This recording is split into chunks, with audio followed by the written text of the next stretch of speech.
no shot at people always kind of take that, oh, this band broke up, the hell with them, this band, they didn't get along and all that. It's like, yeah, you have no idea how much time they had to spend together and work together and live together.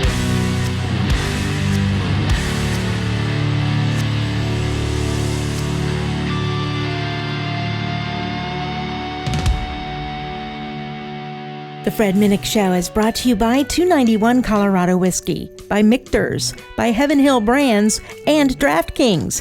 Enter Fred at DraftKings.com for a chance at millions of dollars in prizes with first deposit. And joining the Fred Minnick Show, a band I am such a fan of, Whiskey Myers in the house. How's it going, fellas? Good. How are you?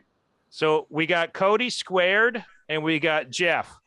So what's up? What's up with John here? Is he couldn't make it because he doesn't have internet? Allegedly, so, man. Yeah, that's the story. What's interesting is like, when you were in this, like, oh, we're like so reliant of Zoom and everything. I would love to be in a world where I didn't have to be always strapped to a computer or a cell phone or internet. So I envy anybody who can be away from the internet. It's got to feel good.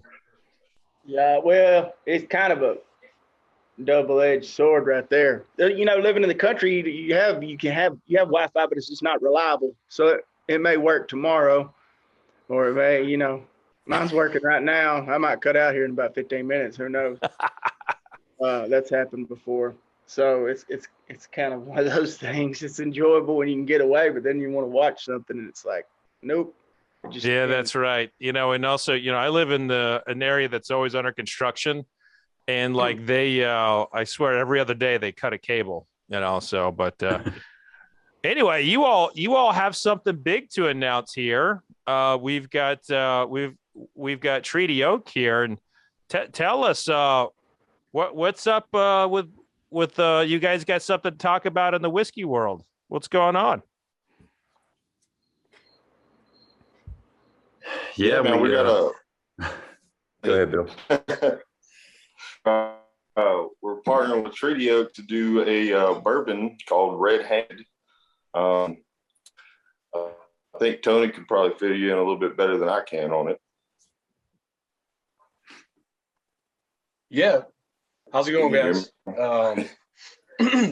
Yeah, the Red Handed project has been something we've been talking about, man. It seems like forever and trying to keep it under wraps, but finally ready to launch it to the world.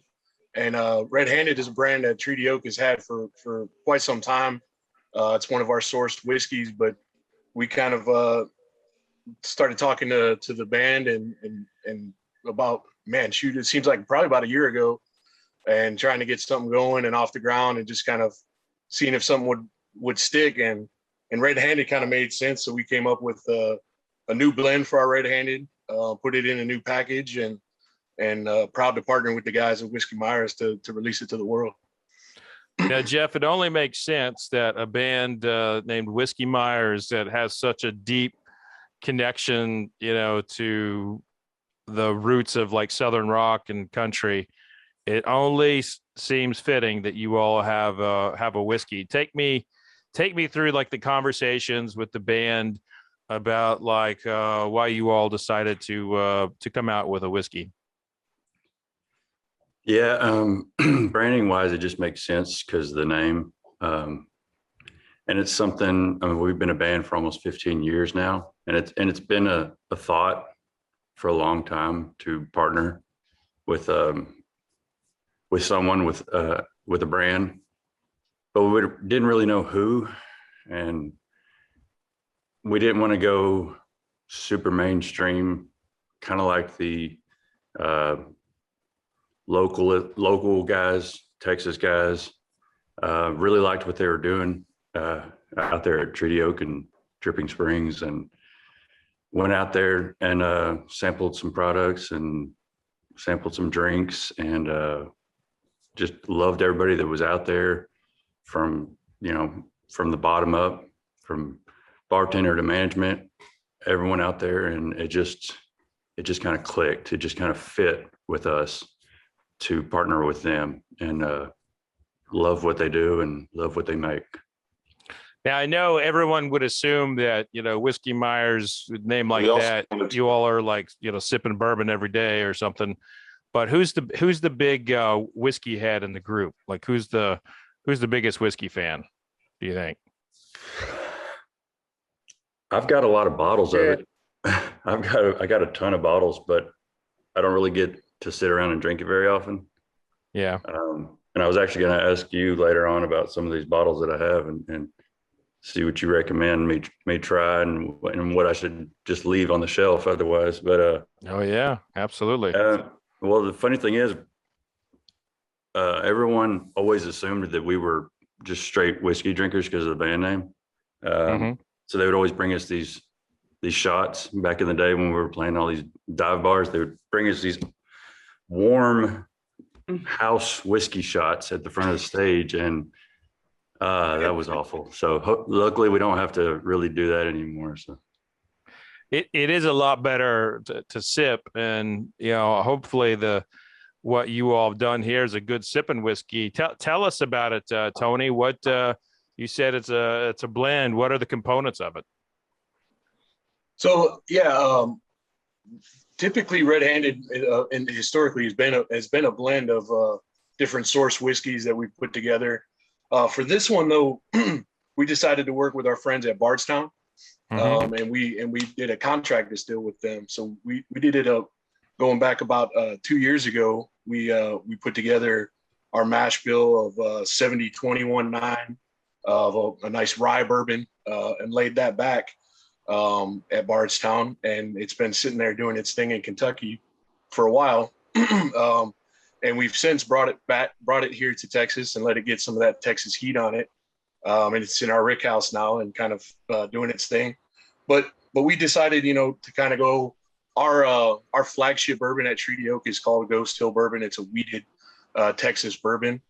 So for this one, we kind of wanted to kind of steer clear of that and go with more rye forward bourbon at 95 proof.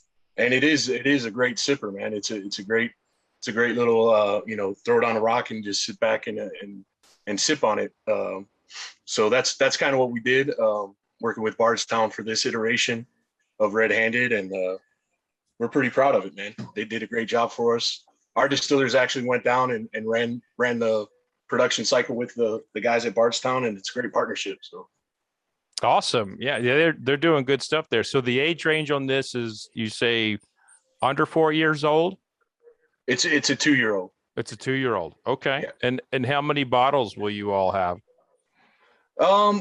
We've put back quite a bit. We got plenty of supply. Right now we got 30 barrels in our rick house. We got plenty more sitting back at Bardstown, ready to go for this Whiskey Myers project. That's absolutely awesome. And when you all when you all get to come out to Kentucky, we'll have to sip straight out of the barrel. It'll be see what that's all about. But Tony, really appreciate you coming on and talking a little bit about this, about the whiskey. I'm excited to try it, and hopefully I'm able to do that soon, and hopefully we'll sip together as well. So Tony, I look forward to seeing you again in person sometime, man. What's it? Great. Thanks a lot. Be safe out there. Get a little bottle shot of it there. Yeah, there it is. Look at that. There you go. That Whiskey Myers logo looks good on a brand, on a whiskey label. It does, man. It does, right on top of the bottle too. So it looks really good. All right, we're Tony. Super proud of it. You should be. Well, be safe out there, man. Cheers. Thanks, brother. Thanks, Tony. Yeah, thanks, guys. If you feel good, if you all feel good going on with just us, and he just joins us when he gets in, let's do it. What do you say? Yeah, I'm fine with that. If they do, might as well. All right. So let's go over what I sent you. I sent you a little Michter's Toasted Barrel. I sent you 4-gate, a sherry finish. Now that one is it's a bourbon finished with sherry casks. I sent you Barrel Bourbon Batch 21, one of my favorites from that particular distillery. And I sent you 291 Colorado Bourbon. Now, the owner of this, his name is Michael Myers, and he's an enormous fan of y'all's. So he was very excited when I told him I sent a bottle to you all. So we're going to... Right? What's that? Not the Michael Myers, right? Well, I mean, with this guy, you never know. I mean it's pretty close to Halloween. It is. It's crazy. Like, obviously, in his life, he's always gotten this question, like, "Are you that Michael Myers?" But obviously, he's actually a former fashion photographer, and then he started a distillery. They just had a 10th birthday, so it's pretty cool. Huh. So we're going to go ahead and start with the Michter's Toasted. Michter's Toasted. Now are we sipping these straight out of the bottle, or are we pouring these in a glass? Or Well, I would recommend pouring them in a glass, but if you're feeling frisky, I'm not feeling frisky. That's why I was asking. Yeah. Let me get a glass real quick. I got a glass. Ooh, it smells good. I've heard of Michter's. I've never had any of it yet. So Michter's is a distillery that kind of gets its roots in Pennsylvania and is known for its Pennsylvania whiskeys from back in the day. And then, they went out of business in the late 1980s, and Kentucky or an East Coast company called Chatham Imports bought them, and they started doing Kentucky whiskey with it. And today, they're one of the most highly sought after brands on the market. It's really an incredible story of like taking an old brand and, making it exciting again. So it is quite fascinating. And looks like we got Cody joining us back. Hey. Hello. Cody, we're jumping right into it. We're starting with the Michter's Toasted Barrel. If you want to join us, Okay, I would be interested. Wi-Fi went out, so I'm on my phone now. Are y'all getting me? Yeah. You actually sound great, and the backdrop's good and everything. You sound great too, man. I was kind of hoping you were going to do the whiskey tasting with the dip in. I can. I've done it before. I mean, I gotta think that's got to add an extra element. And I've never had anyone do a dip on the show before, but Uncle Cracker, I think he smoked an entire pack one episode. So, all right, Michter's Limited Toasted. That's it. Served. That's it. Toasted. Okay. And I told Jeff and Cody to use a glass, but if you want to drink straight out of the bottle, you can do that too. I got a glass, but I'm down to do whatever.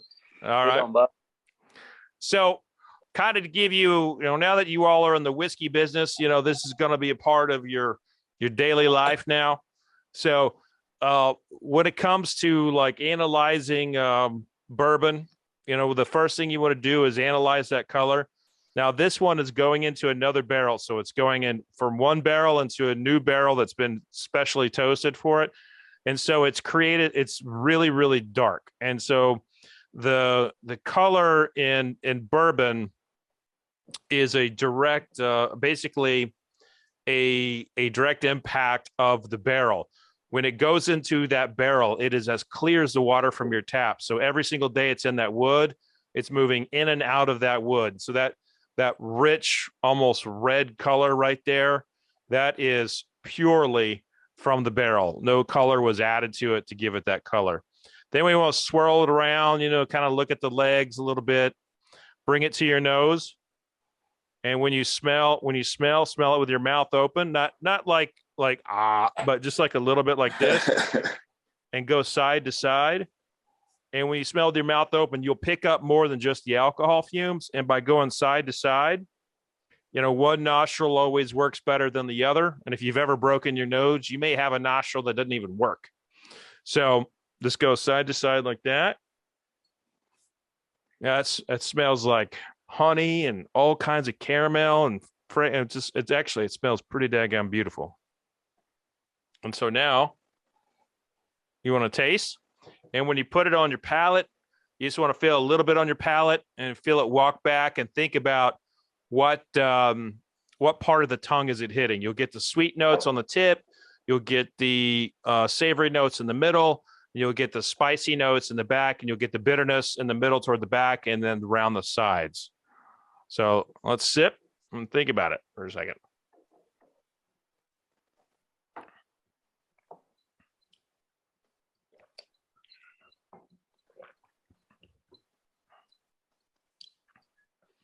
That's got like a barbecue, kind of woody, kind of barbecue, kind of that sweet barbecue, like a Carolina barbecue flavor to me.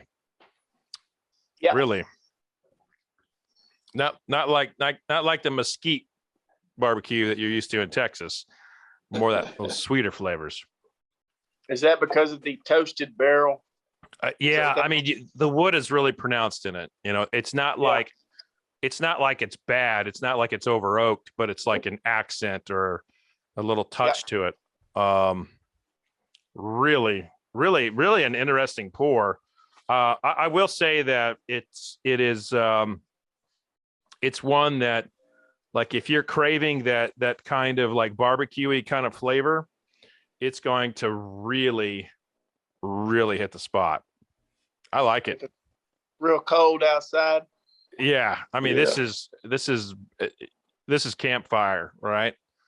Hanging out, and I spent a lot of time in Amarillo. Growing up in Oklahoma, we'd go to Amarillo and go hang out there, and it reminds me of like a campfire in Amarillo. Yeah, and it doesn't have that bite. It's real smooth to me. It doesn't have a crazy burning bite. Yeah, it's sweet and campfirey and just that oak. Yeah, that's good. It's really good. So you all being Texas boys, I'm always fascinated with college football there because I grew up. I'm an Okie, and growing up and went to Oklahoma State, and I've noticed that there are a few rivalries that are as big and as hated in state than Texas and Texas A&M. So which side of the fence are you on? Are you an A&M fan or are you a Texas fan? A&M. I'm not. Yeah, if I had to pick between them two, A&M, but I'm actually the OU fan, so you're gonna hate me twice. Are you an OU fan? You're a Sooner fan. He's a huge OU fan. How did that happen?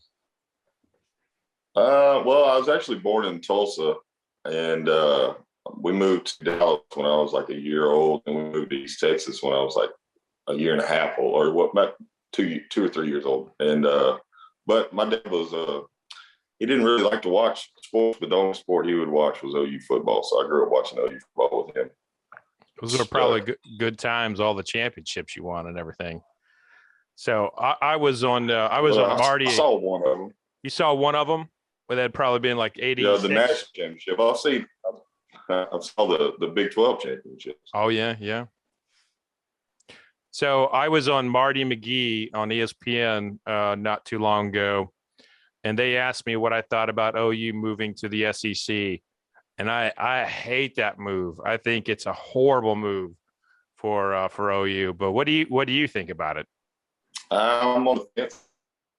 I really don't know. I feel like we got a better chance of winning conference championships, but we also have a better chance of getting bigger recruits or more recruits going to the SEC. So if Lincoln Riley stays around, I think we'll be okay. I mean, he's a great coach. That's a big if. And you have a great quarterback right now. Rattler's I don't care what anyone says. He's a stud. He's good. I hope if we get that offense turned around, we'll be okay. Jeff, where do you sit? What's your team? I'm not a huge college football fan. I'll admit that. But I didn't go to college, and I feel like a lot of people are just bandwagon fans, and it just drives me nuts. I'm a huge Dallas Cowboys fan. All of us are, actually.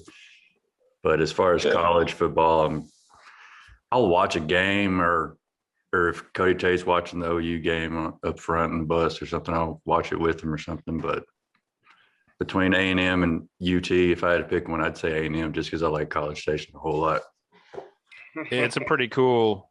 So I kind of put you, Cody, I kind of put you in a corner, say pick A&M or Texas, but do you have a team that's really your team? Me? Yeah. Yeah. I'm kind of in the same boat as Jeff. I didn't really have a team. I always preferred A&M, just being from East Texas. And then, in my younger years going to College Station and stuff like that, so I gravitated that way. I'm number one, I'm a Cowboys fan. But as far as none of my family, went to college and stuff. But my wife's an Aggie. I'm married to an Aggie, so I have to be 100% all in now. That's right. And I was military for 9 years, and I never had better officers than if they were from the Corps Cadets. They put out great Army officers. That's another thing about A&M. They're just absolutely outstanding. One of the things that I love about your music is it's almost timeless. Like I feel like it could be, you all could be a band from the 70s or the 80s, and I think that you probably have heard the comparison a lot, but there's like little Leonard Skinner there, and I'm sure that they were an influence, but I have got to think that you all are at any concert and someone's yelling Freebird. Like how many times do you all hear Freebird when you're playing somewhere? I would say when we started out playing in the smaller venues, clubs, bars, and stuff like that, where you could hear the fans more, I would say it was at least a 99% rate that we heard that.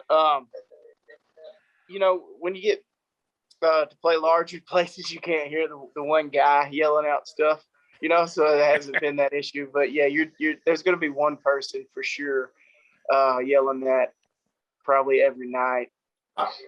Which is I a would great assume song, that there's somebody yelling Freebird every night. It's a brilliant song. It's one of the best songs ever. But it's also one of those songs you can't touch, man. You shouldn't, or at least in our view, it's like, when something's just done, it's done right, it's done perfect. Mm-hmm. Sometimes you just leave it alone. So that's why we would never play that song live or do anything. It's untouchable, in our opinion. You can't even do it. It's respect. And it's probably the only song, in my opinion, maybe. I mean, there might be a couple, but there's not too many that's like, we don't touch that. Wow. I listened to you all and I kind of like, the fan in me is like, maybe I could convince you to sing Freebird one day. I don't know. Maybe a birthday party or something. I don't know. We could do a reggae version for you in sound check. Yeah. I love it. All right. So final thoughts on the Michter's Toasted. You really liked it? Thumbs up on it? Yeah, I dig it. Yeah. All right. Let's now go to the 291. We're going to kind of stay in this kind of like, a little bit of a wood forward flavor profile. Oh, is that the big bottle? It's the big bottle. I'll be right back. Yeah. Yeah, I didn't know if this one was going to be in the tasting or if this was just a gift from you, Fred. Well, I'm feeling spry right now, so we'll throw it in there. All right. Oh. So I interviewed Perez Hilton just a couple weeks ago, and I sent him some Old Rip Van Winkle, and he liked this over the Old Rip Van Winkle. Really? And granted, he like nearly threw up on almost all of it, but that's Perez Hilton for you. Have you ever had guests on your podcast that just don't drink bourbon, but for some reason they're guests on your podcast? Yeah, so Perez would have been one of them. Most of them. I've had some that wanted to come on because they had a new song they wanted to promo or whatever, and it just was like when I say I have to send them whiskey, they're like, their publicists are typically like, oh yeah, they don't drink. Can they just come on and talk for 10 minutes? I mean, I've turned down some pretty significant names for that. And a lot of people come on, they just want to learn. One of my favorite interviews of all time was Lindsay Ellen. Lindsay's she's not a big drinker. And I was like, kind of like teaching her like the ropes of how to taste and everything. And now she's a whiskey head, so it's one of the great things. What I love doing is I love educating. I love teaching people how to taste and what to be looking for. And especially with you all, you got a whiskey coming out, I look at you all as like new ambassadors to my beloved whiskey world. And so if I could have like just, one opportunity to like, influence you to do things right in the world of whiskey, then, I feel like I'm doing my job, but most of the time, whiskey Myers about whiskey. Oh my gosh. I mean, who gets to say that, So one of the misnomers about bourbon is that it has to be made in Kentucky. And, you see on the label, it says Colorado. So in 1964, Congress declared bourbon to be a unique product of the United States, not just Kentucky. So it can be made anywhere here, but it cannot be made in other countries. And if it's made, like, say, in Canada, Japan, or wherever, the United States government will go after that country. And so while most places were not making bourbon, in the last 10, 15 years, there's been an onslaught of bourbons being made in other states, such as Treaty Oak. And 291 is doing something in Colorado that really no one else is doing. So they're making bourbon and they're adding Aspen Staves to it. So this is going to follow in that woodier profile that we just came off of with the Michter's Toasted, but it's going to be just a jump forward of like a different type of smoke. So let us taste. What is Staves? Aspenwood Staves. Yeah, so so think of like the wood that is used to make barrels. The term for that is a stave, and there are lumber mills that make 2x4s. There's lumber mills that make plywood, and then there are lumber mills that make staves, and they're specifically for barrels. And that's really all it is. It's just a form of a cut of wood. And aspen is the tree that's very famous in Colorado, obviously. So the barrels are aspen wood staved barrels, I guess. So the barrels are actually oak, but then they put little bitty pieces of aspen in there inside the barrel. In there. Okay. Interesting. That's unique.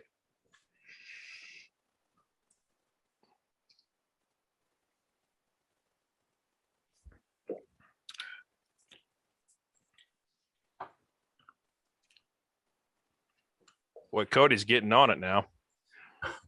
He just took that straight back.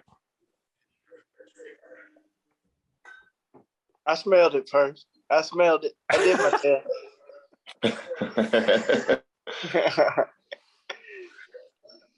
That one's got a little more bite, huh? Yeah. Yeah, it's good. It's like kind of, is it caramel? Like real caramely? I don't know if that's a word.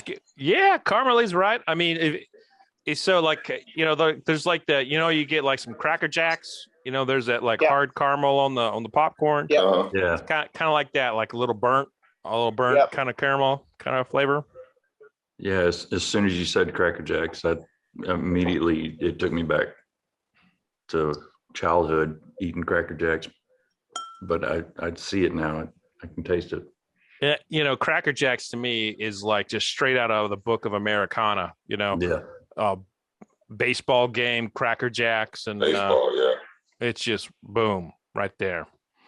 Now, are you all Rangers fans? Yes. Yep.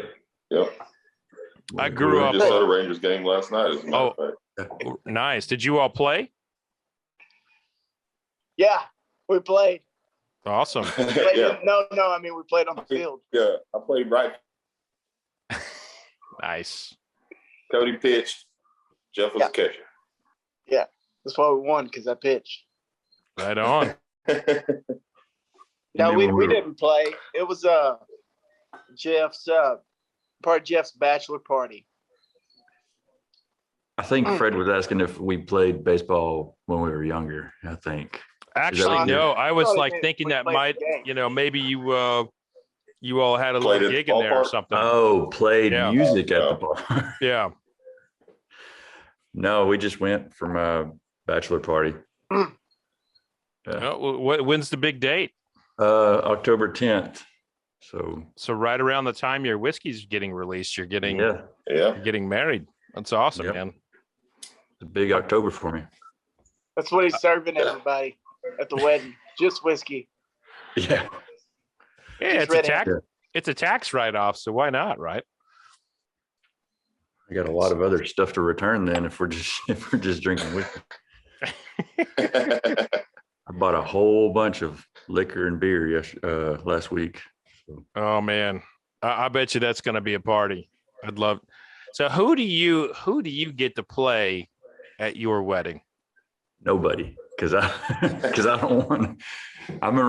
We're around musicians and music all the time. I mean, I love it, and I love all the musicians that we know, but I just want everyone to hang out. I don't want anyone to have to work or play music or anything. So we'll have a DJ.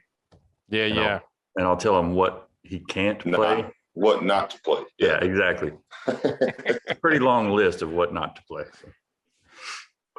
That's awesome. So a couple of years ago, you all had an album come out. It hits #1 in Billboard. What did that feel like? That moment, what did that feel like to see your names right there, #1 on Billboard country? Oh, great.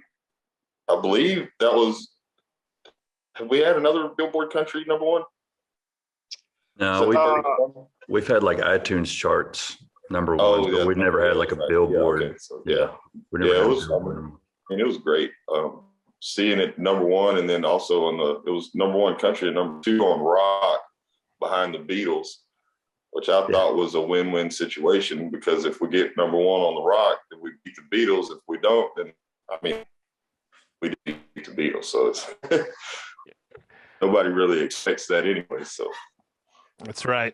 I mean, that's but you all are like you all like right there in the conversations of like, great American bands right now. And you definitely have the resume, going forward. And, it's, you all get along, which I think is one of the something that, in music, you don't always see like such a cohesive, bond that you all have. How are you all able to, keep it, I don't know, I guess to keep everything going and still be really good friends along the way?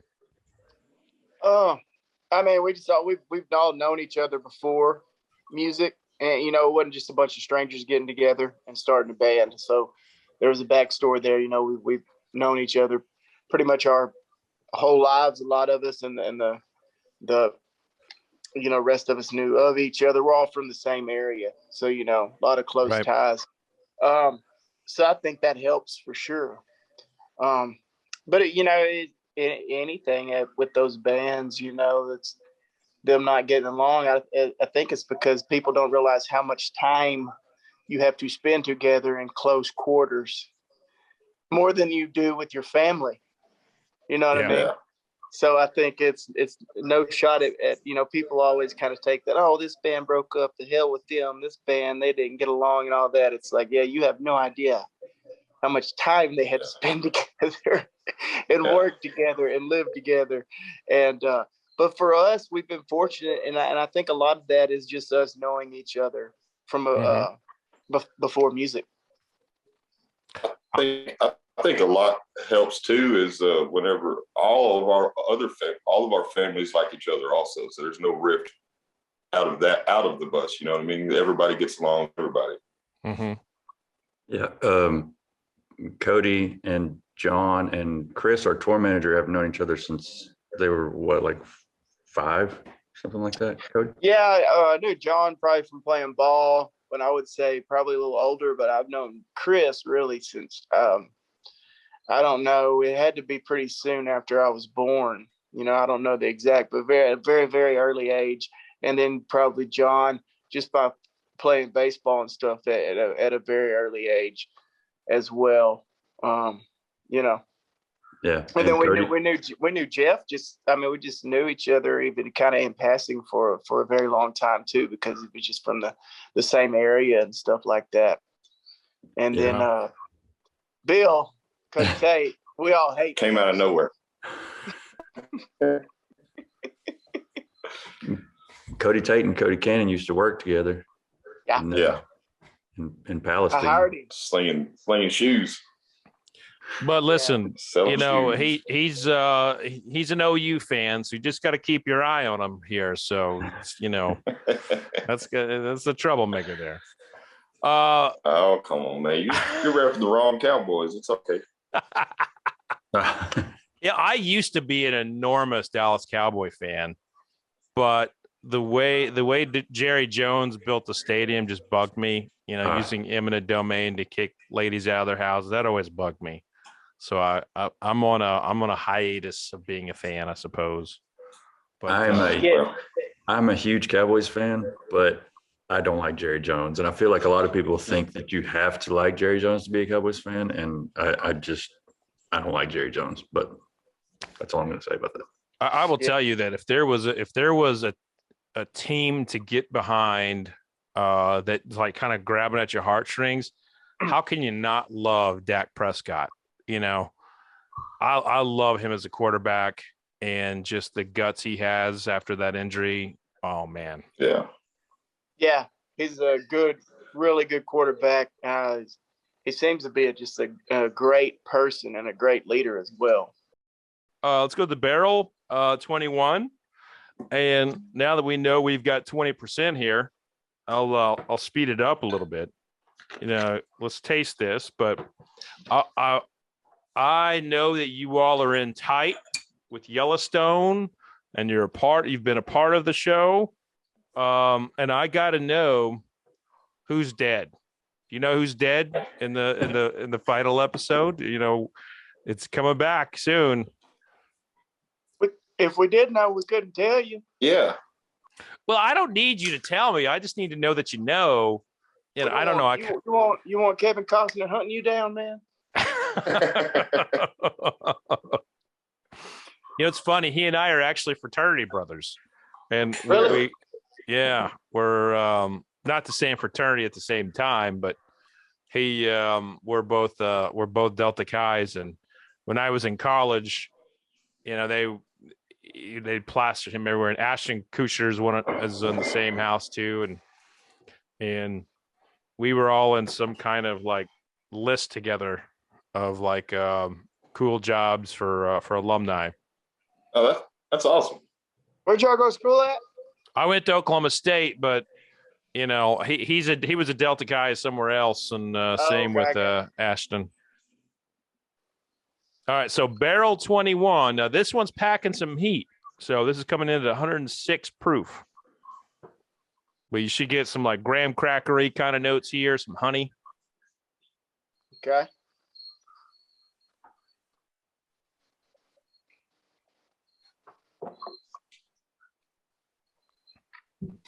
Yep, you can definitely tell that's stronger. Oh yeah, that's stronger. It's like smooth at first, and then it gets you. Yeah. Yeah, that one, that's a sipping whiskey. You know, Yeah. you do it any faster, you'll get yourself in trouble. One of my favorite lines in your songs is when you're singing about a 243. You know, that was one of my first rifles as a kid.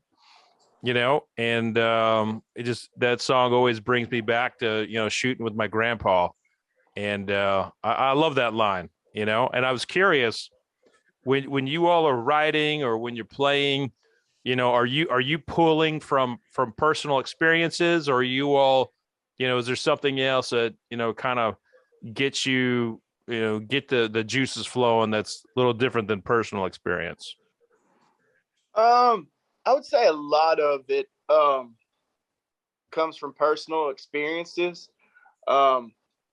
But it's not always just completely personal to you. A lot of it is, but sometimes, like, maybe you're just writing a story, right? And I put it like this: is like the world would be boring if painters only did self-portraits. You know what I mean? So it's kind of that same thing. A lot of it is, especially in our music, is writing just from your life and stuff like that. But you can also kind of take that artistically, you know what I mean, and spin it into like something like Broken Window Serenade. You know, they're like, oh, did you date that girl and she died and all of that? It's so sad. It's like, no, I didn't. But I wrote that about an area and experiences, you know, that were personal to an area, even though the story wasn't exactly true to me. Right. You know, word for word. So a lot of it is about growing up in the things. I mean, you have to come from somewhere real, you know what I mean? And then the stuff like the 243 and stuff, then yeah, it's actually true, you know, to a point. But it's kind of a mixture of both, and a lot of it's storytelling. You know what I mean? And do you you know, are there other writers you like to kind of bring in to, you know, motivate you a little bit, or add something, or do you like to do it all by yourself? I tried that. They tried to get me to do a lot of co-writing a long time ago. And I've met some great friends that I'll still write with occasionally, and brilliant writers. And for me, it was more of a learning experience about how they tackled certain problems and how they went about kind of the project. But now I don't really do that at all, you know, and I would rather just probably do it with a band member or somebody, you know, that is a friend, you know. And so I don't really do too many co-writes anymore. But there is a small group of people that if I you know, would do a co-write, I try to do it with them because we work good together and we're actually friends, you know. Well, I'm always fascinated when I hear booze in a song, you know, like, you know, you hear a lot of tequila, you hear a lot of whiskey, and, you know, you got to sing about your whiskey now, you know, now that you got a whiskey coming out, and, you know, there's got to be, you know, some kind of special lyric, you know, that you can get going here. Cause I try not to be too on the cuff, man. So we'll have to do it in a kind of cryptic manner, maybe. I love it. Well, let's go to the last one here. This is the 4-Gate. This is batch number 14. This is year in, year out, a whiskey of the year contender. This is finished in a sherry cask. Sherry is a fortified wine coming from Spain, and it leads to a lot of like nutty kind of apricot-y flavors to a bourbon. And I'm just a big fan of what they're doing over at 4-Gate. Now, when you are writing or when you're playing, and I know you all aren't big drinkers per se, but will you have like a little Jack and Coke or something like that to kind of, you know, get you going? Yeah, sometimes. I would say I'm not a big drinker anymore because I've drank enough for a couple of lifetimes. So not as much as I used to, but yeah, I would say most of that work was done under the influence of something. But nowadays, yeah, I just yeah. Oh, you know, a little bit, but when you get older and stuff and married, you have children, when you've been doing it for a long time, you try to get a little bit of wiser. You try to maybe do things in moderation. Right.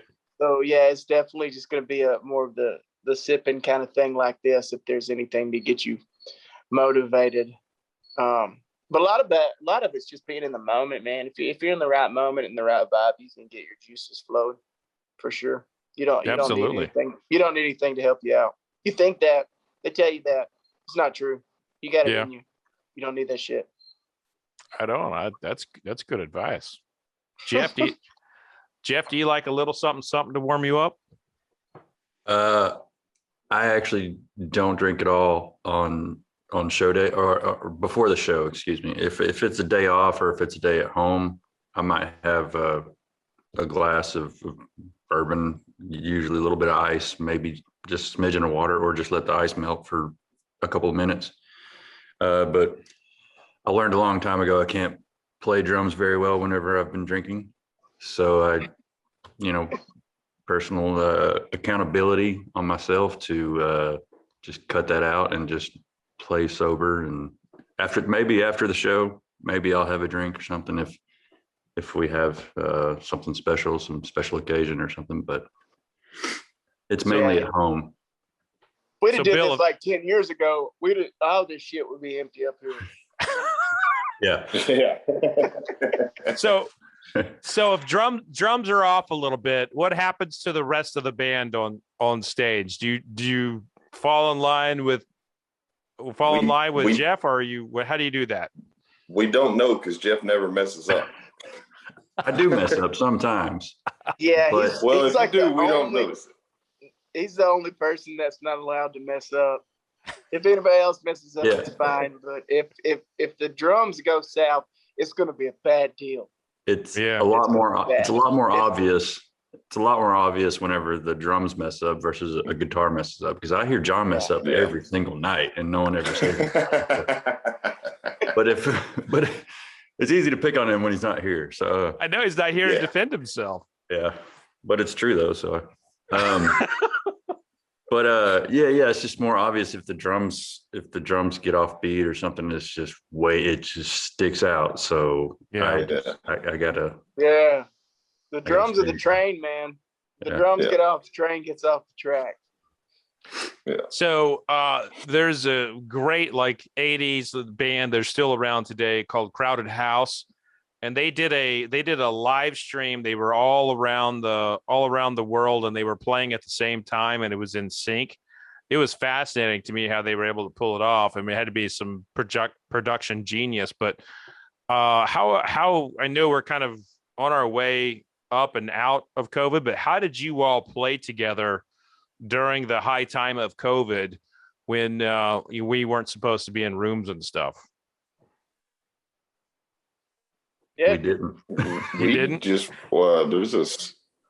really didn't. To rehearse though, before we went back on stage, there's a studio here in Tyler and we just rented out this big, huge room and went and sat in a circle, and just played for, I don't know, 3 or 4 days just to get the juices flowing again. Yeah. You couldn't remember the songs and everything. You forget stuff. But I mean, there was a year or so. We didn't. We wrote and we went into the studio and recorded a new record. Yeah. Mm-hmm. And we used that time for that. But a lot of that time for us was just like we had been doing this on the road full time, nonstop since we were 20. Wow. So that's basically your whole adult life. You've done nothing but this. Yeah. So 15 years later that happens. And so I would say for me, it was like time to actually just spend at home with your family, enjoy life. A well-deserved break. Like indeed. that. Yeah. Just decompress for a little while. Yeah, for sure. So now that things are kind of, ramping back up and you got a whiskey coming out, what else is new for Whiskey Myers? We got a record coming out one day. Yeah. We don't know when. Eventually. It's been done. So we're just waiting on the dot and the I's and cross all the business side of music. Yes. Yeah. Yes. And so the music side is done. There's some production issues with vinyl, which we like to release with vinyl because our fans really like vinyl.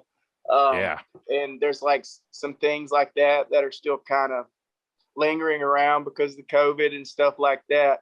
But so we have a new record coming out to be continued, I guess, because we don't know, and we don't even tentatively know. So that's why we haven't really shared any new songs or did anything like that. But it's done, on our end. Awesome. And anything you can tease from the record, like a song, a sound, anything?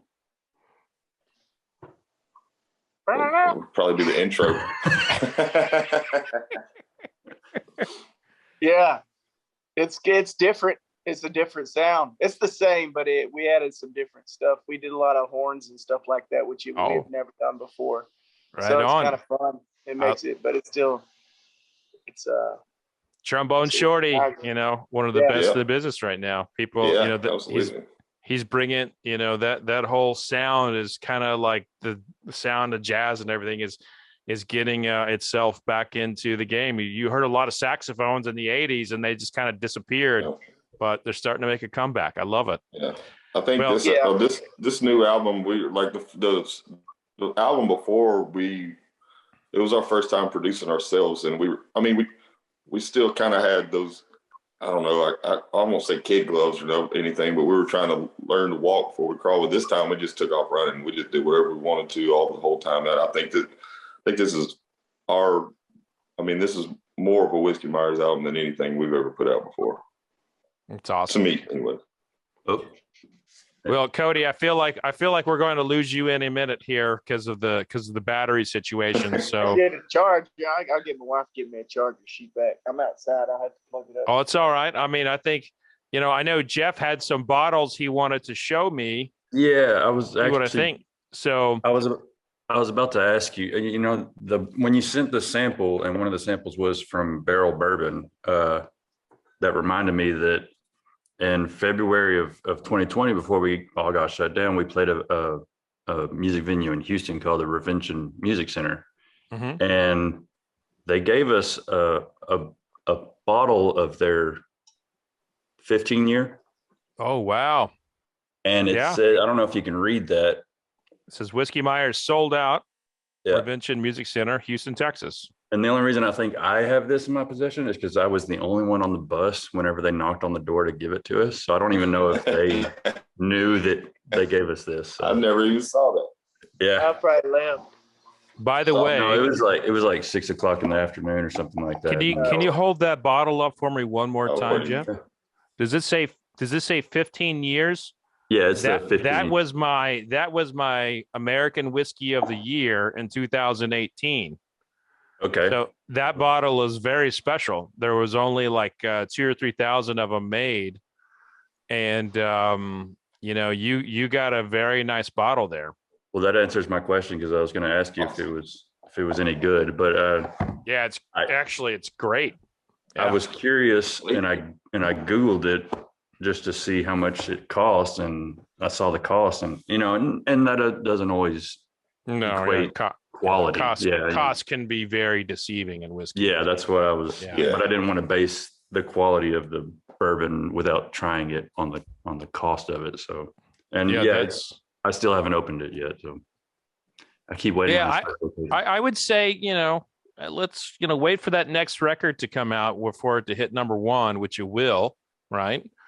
And crack that open with the team for celebration. Okay. Maybe it might suck, man. It might suck. Nobody might buy it. You never know. Man, come on now. We're talking about Whiskey Myers here. We're not talking about some no-name band coming out of nowhere. Gary Brown, our original bass player, he used to tell us, hey, there's only 3 options. They're either going to love it, hate it, or think it's okay. So there you go. You never know, but listen, you were number 2 behind the Beatles, and who knows? Maybe you take them out this time. But hopefully, they won't release an album the same day we do. That would be tough. That'd be tough. It is about timing. Well, hey, gentlemen, I really appreciate you all coming on. I love your sound. I love everything that you all do. And did we drink this one? I thought we drink did. it, man. Did we talk about it? We didn't necessarily talk about it. We didn't drink the sherry. Yeah. I don't think we discussed it. I think I tried it, but I don't think anyone talked about it. So. It's definitely the strongest one. The sherry? Yeah, it's 118 proof. How big of a factor is proof for you, Fred, as far as like what you consider a good whiskey? Well, proof can be deceiving, kind of like price. Some of the hottest bourbons out there are 80 proof. And what I mean by hot is like high alcohol content. Just because something is high in proof, yes, obviously the alcohol percentage is high, but flavor wise, it may that proof may just ameliorate or improve the flavor of a chocolate or the flavor of a banana jalapeno or something like that. So they could have like some different, like it can add to like flavors, and if you add the water to it, those flavors go away.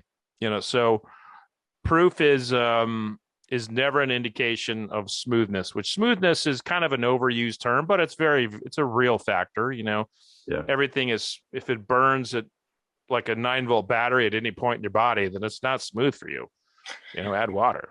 But yeah, you say banana jalapeno. like a banana and a jalapeno. Those are two very distinct notes. Put it together and put it on a sandwich. I dig it.